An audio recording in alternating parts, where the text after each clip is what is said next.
ቀጣዩን የእርገት በዓል በኢየሩሳሌም ለማክበር ካንጋፋው መታደል አስጎብኝና የጉዞ ወኪል ጋር ቀጠሮ ተይዟል። እርገትን ጌታ ኢየሱስ ክርስቶስ ካረገበት ተራራ ጀምረን ከቤተልሔም እስከ ጎልጎታ ከገዳመ ቆሮንጦስ እስከ ዮርዳኖስ ወንዝ ከቀራንዮ እስከ ጌትሴማኒና ሌሎችም መጽሐፍ ቅዱሳዊ ቅዱሳን ቦታዎችን እንጎበኛለን። ምዝገባው በመጠናቀቅ ላይ ስለሆነ ይፍጠኑ። የደርሶ መልስ የኢትዮጵያ አየር መንገድ የበረራ ትኬት ዋጋ 150 ሺህ ብር፣ የጉዞ ቀንን ጨምሮ 10 ቀናት የሆቴል የመጓጓዣ የጉብኝት ቦታዎች ክፍያን ጨምሮ 1600 የአሜሪካን ዶላር። የምንጎበኛቸው ቦታዎች ደህንነታቸው የተጠበቀ በመሆኑ በወቅታዊ ጉዳይ አይስጉ።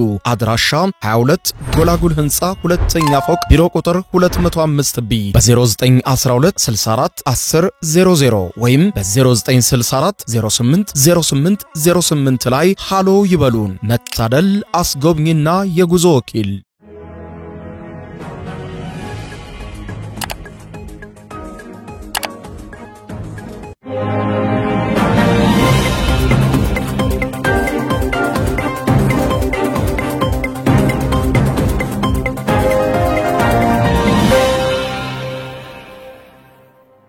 ጤና ይስጥልኝ ክብራትና ክብራን የዩቲዩብ ቻናል ቤተሰቦች የሰዓቱን ሁለት ያክል መረጃዎች ይዤ ቀርቤያለሁ። እስከ ፍጻሜው አብራችሁን ቆዩ። ክብራን አድማጮች በዚህ ሰዓት የመረጃ ጊዜ ሁለት ያክል መረጃዎችን አስደምጣችኋለሁ። የመጀመሪያው መረጃ ከቀናት በፊት በአቶ ጌታቸው ረዳ የፌደራል መንግስት ስልጣንን የሰጡት ጠቅላይ ሚኒስትር ዶክተር አብይ አህመድ አሁን ደግሞ ለፕሮፌሰር ክንደያ ገብረ ሕይወት በፌደራል መንግስት ውስጥ ስልጣን መስጠታቸውን በትናንትናው ዕለት መግለጻቸው ይታወቃል። ይህንን ተከትሎ ለመሆኑ የዶክተር ደብረጽዮን ገብረ ሚካኤል ቡድን ምን ይላል? በትግራይ ክልልስ ከጊዜያዊ አስተዳደሩ ስልጣን አቶ ጌታቸው ረዳ ከተነሱ በኋላ የትግራይ ክልል ሁኔታ በምን ሁኔታ ላይ ነው የሚለውን በተመለከተ ቢቢሲ ሰፊ ዘገባ ሰርቷል። በዘገባውም ከዳንኤል ብርሃነ ጋር ቃለ ምልልስ አድርጓል። በዝርዝር የማስደምጣችሁ ይሆናል። በሌላ በኩል ክብራን አድማጮች የአሜሪካ የመኖሪያ ፈቃድ ለምትጠይቁም ሆነ የአሜሪካ ዜግነትን ለምታመለክቱ በሙሉ አሜሪካ አዲስ ህግ ማውጣቷን ይፋ አድርጋለች። አሜሪካ ያወጣችው አዲስ ህግ ምን ጉዳዮችን አካቷል? በዝርዝር የማስደምጣችሁ ይሆናል። እስከ ፍጻሜ ቆዩ። ዝርዝር መረጃውን አድምጡ ግብዣዬ ነው። ወደ መረጃዎቹ አለፍኩ። አብረን እንከታተለው። በቀድሚያም በአሜሪካ የዜግነትና መኖሪያ ፈቃድ ለሚጠይቁ ሰዎች የግላዊ ዝርዝር መረጃ መጠየቂያ መዘጋጀቱ ተሰማ።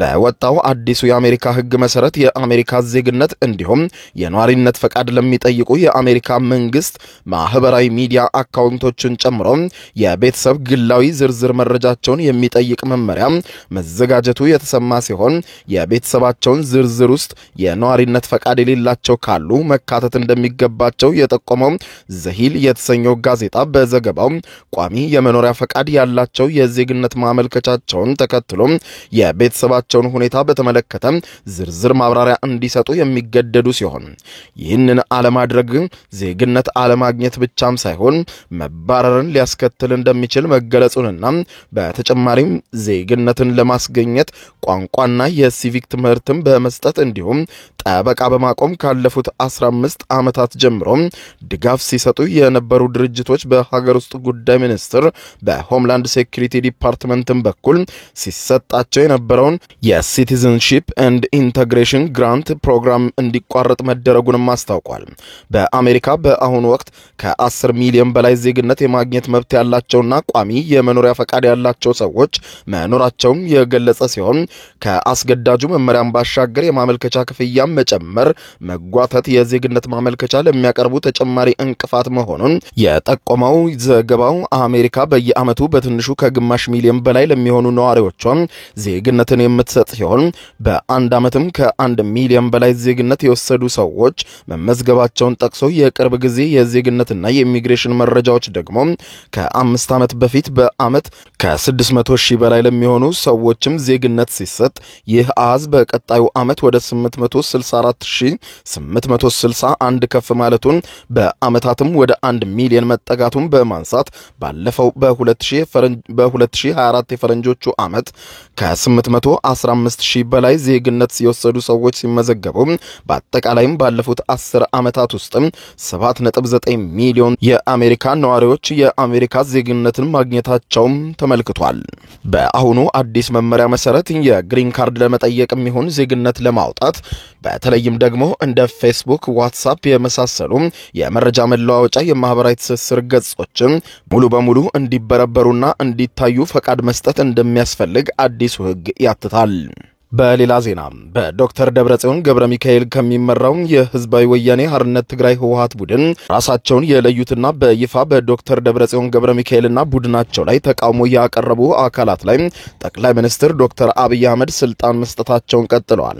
ከቀናት በፊት ለአቶ ጌታቸው ረዳ የምስራቅ አፍሪካ የጠቅላይ ሚኒስትሩ አማካሪ አድርገው በመሾም ይፋ ያደረጉ ሲሆን በትናንትናው ዕለት ደግሞ ከሚያዝያ 6 ቀን 2017 ዓ.ም ጀምሮ ፕሮፌሰር ክንደያ ገብረ ሕይወትን የትምህርት ሚኒስትር አማካሪ ሚኒስትር ዴታ አድርገው መሾማቸውን የጠቅላይ ሚኒስትር ጽሕፈት ቤት አስታውቋል። ለመሆኑ የአቶ ጌታቸው ረዳም ሆነ የሌሎችም በትግራይ ክልል ውስጥ ከፍተኛ ሚና የነበራቸው አካላት በፌዴራል መንግስቱ ውስጥ በጠቅላይ ሚኒስትሩ ሹመት እንደተሰጣቸው ሲሰማ በትግራይ ክልል እንደሚንቀሳቀስ የሚገልጸው በዶክተር ደብረጽዮን ገብረ ሚካኤል የሚመራው የህወሓት ቡድን ይህንን የነ አቶ ጌታቸው ረዳም በፌዴራል መንግስቱ ውስጥ ስልጣን የማግኘት ጉዳይ እንዴት ይመለከቷል የሚል ጥያቄ አንስቷል።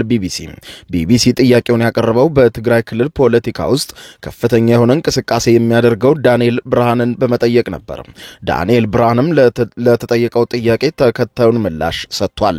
ይህ ጊዜ መንግስት ተቋቋመ ጀምሮ ማለት ሰዎችን በፌዴራል ለመሾም ስጡን የሚጠይቁት ቀርበው ነበር። ለምሳሌ የብሔራዊ ተሐድሶ ኮሚሽን ምክትል ኮሚሽነር ተጠይቀው እንደግለሰብ እንዲያሉ ሰዎች አሉ። ለምሳሌ ጻድቃን ኮሚሽነር ሁን ተብሎ ሐላላ ኬላ ላይ መሰለኝ የጠየቀው ጠቅላይ ሚኒስትሩ አልፈለገም፣ ትግራይ መስራት ፈለገ። ሌላ ሰው ስጡን ተባለ። ዶክተር አትኩት መዝገቡ ተሰጠ። ከዛ ላይ ሌላ ሰው ሆነ ትግራዊ በዛ ቦታ ላይ። ከዛ በኋላ እንደገና ለሚኒስተር ቦታ ሰው ስጡን ተብሎ አይ የጀመረው ስራ ላይ ቆይ ተብሎ እንዲቆይ ይደረገው። እነዚህ ሁለት ነገሮች ያነሳሁት ለምንድን ነው? በፌዴራል ከትግራይ ሰው መሾም የለበትም ብሎ በመርህ ደረጃ የውስጥ አቋም የላቸውም እስካሁን ድረስ። ስለዚህ አሁን እዚህ ጋር ሲመጣ ምንድን ነው እየተባለ ያለው? ህወሓት ካላከችው ህወሓት ካልመደበችው በቀር አንድ ትግራዊ ፌዴራል መንግስት መስራት የለበትም ነው። በቃ የደብረጽዮን በግልጽ ባይነገርም የደብረጽዮን ቡድን ክርክር ያ ነው። ይሄ ማለት እንግዲህ የደብረጽዮንና ደጋፊ ያልሆነ ሰው በሙሉ ኢቭን ነጌታቸውን ጨምሮ የነሱ እስረኛ ነው ማለት ነው። አሁን ነገሩ ሪዲኩለስ ያደርጋል። እኛ እንደ ቡድን መርጠን ያላክ ነው ትግራይስ ፌዴራል መንግስት መስራት የለበትም ነው እየተባለ ያለው። ይሄ ደግሞ በጣም አደገኛ ፖለቲካ ነው። በዛ መልኩም አይደለም እንኳን ኢትዮጵያ ውስጥ አይደለም ኬንያም፣ ኡጋንዳም፣ ሱዳንም የሚሰሩ ተጋሩ አሉ። ስለዚህ ይህንን ነጥብ ካለፍ ነው እንደ ግለሰብ አሁን እኛ አልወክልነው እንደ ህወሓት ወይ ደግሞ እንደ ደብረጽዮን አንጃ ጌታቸውን አልወክልንም፣ ፕሮፌሰር ክንደያን አልወክልንም ማለት ይቻላል። ይሄ መብታቸው ነው። እኛ መርጠን ያላክነው ሰው ወይ ደግሞ የኛ ያልባረክነው ሰው ፌዴራል ለመሾም የለበትም። ግን እንዳለ ኢቨን እንደ መንግስትም እንደ መንግስት ደግሞ ለሹመት ሲላክም ደግሞ አክቹዋሊ አይተን ምናቅ አይመስለኝም። እንደ ክልል መንግስት የትም ክልል እንደዛ አይላክም። ስለዚህ እንዳለ ትግራይስ የአንድ ፓርቲ ንብረት ነው ወደ ማለት ከፌዴራል መንግስት ጋር ኢንጌጅመንት ግንኙነት ሊኖረን አይገባም። በዚህ ምክንያት የሚባል ከሆነ ግን እሱ ደግሞ ወይ ጠርቶ ቢቀመጥና ከዛ ላይ ተዋይቶበት የጋራ መግባባት ላይ ሊደረስ ይችላል። ስለዚህ እዚህ ጋር መጀመሪያ ለመጥራት ያለበት ይመስለኛል። ከዛ በኋላ ነው ገሌ ለምን ተሾመ፣ እንዴት ተሾመ፣ መሾሙ ጥሩ አለ ወደሚለው ይሳሱ ለመግባት የሚያመቸው። የተለያየ ኦፒኒየን ይዟል። እዚህ ላይ የተቀላቀለ አድርገን መውሰድ ይችላል። አሁን በዋናው በደብረጽዮን ደጋፊዎች በኩል የራሳቸውን ዘፈን መልሶ የማድመቅ ነገር ነው። ድሮንም ብልጽግና ነበረ እንደዚህ አይነት ነገር የሚሉትን ነገር ለማጠናከር ነው። አክቹዋሊ ብልጽግና ፓርቲ አይደለም የሚገባው ፌዴራል ካቢኔት ነው የገባው ዞሮ። ከዛ ውጭ ግን ምንድነው አንዳንድ ሰዎች ከግል ትንታኔያቸው ከግል አስተሳሰባቸው ሆነስተው ፌዴራል መንግስቱ ባይገባ ይሻል ነበረ በግሉ ወይ ቢሰራ ይሻል ነበር የሚሉ አሉ። አይ እንኳን ተጽዕኖ ሊፈጥርበት የሚችል ለቀጣይ ፖለቲካ ህይወቱ ሊቀጥል የሚችልበትን ቦታ ነው ያዘው የሚሉ አሉ። በዚህ ውስጥ የተለያየ ስሌት ያላቸው አሉ። አንዳንድ ሰዎች ደግሞ በዚህ ውስጥ መግባት ውስጥ በፖለቲካ የሚያደርገውን እንቅስቃሴ ላይ ያጠላበታል። የተሻለ የሚሆነው ፌዴራል ካቢኔውን ሳይቀላቀል ቢሆን ነበር ፖለቲካዊ ለመንቀሳቀስ የሚሻለው የሚሉ አሉ። በሌላ በኩል ደግሞ ከኢትዮጵያም ነባራዊ ሁኔታ አንጻር የመንግስት ኦፊስ ላይ ስትሆን ብዙ ጊዜ ለፖለቲካ እንቅስቃሴ ጥቅም ይኖረዋል ወይ ደግሞ ሴንስ ኦፍ ኦቶሪቲ ይሰጣል፣ ተጨማሪ አቅም ይፈጥርላል።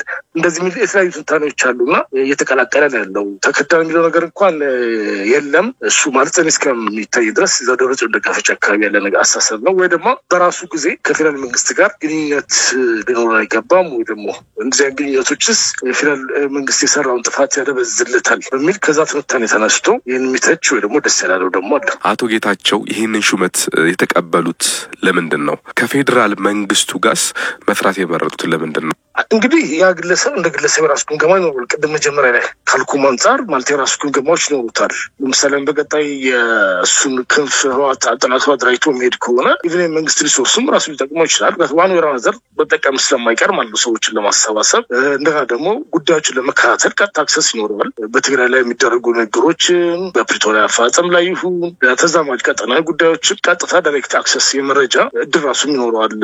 አሁን በያዘው ቦታ ከዛም አንፃር ጠቅሞች ይችላል። አይ ነሰርሊ የግድ የራሴን ህይወት አንጃ እንኳን ይጅ አልቀጥልም ወይ ደግሞ ከዛ ጋር እንኳን የሚያገናኘው ነገር የለም ቢል እንኳን እንደ ግል እንደ ፖለቲከኛ ተጨማሪ አቅም ይፈጥርልኛል ብሎ ሊያስብ ይችላል። እንደ ግለሰብ ደግሞ ለራሱም ሲቪም ሊጠቅመው ይችላል። ለቀጣይ ሊሄድበት ወይ ሊሰራው የሚያስበው ወደ ዩኤን መግባት ይፈልግ ሌላ ነገር ቲንክ ታንክ መስራት ይፈልግ ተጨማሪ ፕሮፋይል ማግኘት እድል ነው ሊያስብ ይችላል። ባለፈው ሳምንት አቶ ጌታቸው ከቢቢሲ ፎከስ ኦን አፍሪካ ጋር በነበራቸው ቆይታ ኮራበታለሁ ብለው ካነሱት መካከል ነገር አንዱ ምንድነው በትግራይ ውስጥ ያለውን የፖለቲካ ባህል ወይም ስታትስኮ የሚቀናቀን የሚገዳደር ነገር እንዲፈጠር አድርጌያለሁ እሱም ደግሞ ኩራት ይሰማኛል ብለዋል። በተመሳሳይ ባለፈው ሳምንት ከአንጋፋው ፖለቲከኛ ገብሩ አስራት ጋር ባደረገው ቆይታ አቶ ጌታቸው ከሚመሰገኑባቸው ነገሮች አንዱ በትግራይ ክልል አንጻራዊ ነጻነት እንዲመጣ ማድረጋቸው እንደሆነ ይጠቅሳሉና መጥቷል የተባለውን የፖለቲካ ሁኔታ ወይም ደግሞ ነጻነት ላይ አደጋ ይፈጥራል ብለህ ታስባለህ? አቶ ጌታቸው ከአካባቢ ዞር ማለት ትግራይ ጌታቸው ሲለቅ የተፈጠረው ነገር ያው ፕሬዚዳንትም ስለነበረ በጣም ከፍተኛ አቴንሽን አገኘ እንጂ ማለት ፕሬዚዳንቱን እየሞለች ከርምጃ ወሰድበት ያልክ መቀለስ ተቀምጠ ዝም ትባለው ያለም ስጋት ምትቀጥልበት ወይ ደግሞ ቢዝነስ የምትሰራበት ተቀርቶ ደጋፊ ነበሩ የተባሉ ሚዲያ ሰዎች፣ ፖለቲከኞች፣ አስተዳደር ውስጥ የነበሩ ሰዎችና ባለሀብቶች ለጅምዘት ተስተጋይቶ እርምጃ እንዲወሰድ ማለት ቢያንስ አፈሳ ማለት ነው። ከአፈሳ ወራ ደግሞ እንግዲህ ናይት ሰርቪስ ነው የሚሆነው ህግ ሂደት የተከተለ ይሆናል። እንግዲህ ራሱ ጨለለ ጥያቄ ነው እሱ። እንደዛ ኮሚቴ ከጥቅምት ዳር ጀምሮ የተዘጋጀ ኮሚቴ ያዘጋጀው ነበረ። እርምጃ ለመውሰድ ማክራቸው ተፈጠረ አለመግባባት ነው የቆመው። ስለዚህ በዛ ደረጃ የሚገለጽ ነውና ኦፍ ኮርስ አሁን ጌታቸው ጊዜ የነበረው ነገር መቀልበስ ብዙ ነገር ከባድ ሊያደርገው ይችላል። አንድ ሰው የለመደውን ነገር አንዱ እንግዲህ አየይዛ አፈሳ ታቅዶ የነበረው ዓላማ ምን ይመስለኛል ያ ተፈጠረው መነቃቃት መድፈቅ ስላለብህ ነው። አውጅ ታውጆች አዲስ ህግ ስለወጣ አይደለም። ሲምፕሊ የእገር የሰደቡን ጥሩልኝ ያላጃቢዎችን ማይልክ ፕሬዚዳንት ስለነበረ ነው ያንጻነስ ስሜት ተፈጠረው ዋንገላታት አንዳንድ ሚዲያ ተቋሞችን በመዝጋት በመሳሰሉት መልኩ። ስለዚህ እንደዚህ አይነት ነገር የመደረግ ዕድሉ ሰፊ ነው ቢያስባለው። ያ ካልተደረገ ስሜቱ በቀላሉ ስለማይቀለበስ የራሱ ሞመንተም የራሱን ጉልበት የራሱን ኤነርጂ እንትን ይዞ ሊቀጥል ይችላል። ከመጀመሪያው በአዋጅ ያልተሰጠ በአዋጅ ልትነጥቀው ስለማትችል ያው ህገ መንግስት ላይ ማቋል ይሄ ምርት ለስሙ። ስለዚህ የመቀልበስ ዕድሉ በጣም ሰፊ ነው። ያለዛ ቀልበሳ ደግሞ ያለውን ስሜት ለመድፈቅስ የሚወሰዱ ከማለት ያሉ ነገሮች ቢያንስ ሲምቦሊክ ነገሮች ነው እንደዚህ ተጠበቅ ያስፈልጋልና ትልቅ አደጋ ጃቦታል። እሱ ጥያቄ የለውም። ዘገባው የቢቢሲ ነበር። ክቡራን አድማጮች ለሰዓቱ ያስኩላችሁ አጫጭር መረጃዎች እነኚህ ናቸው። ከሰዓታት በኋላ በሌላ መረጃ ተመልሰን እስከምንገናኝ በያለንበት የዓለም ዳር ቸር እንቆይ።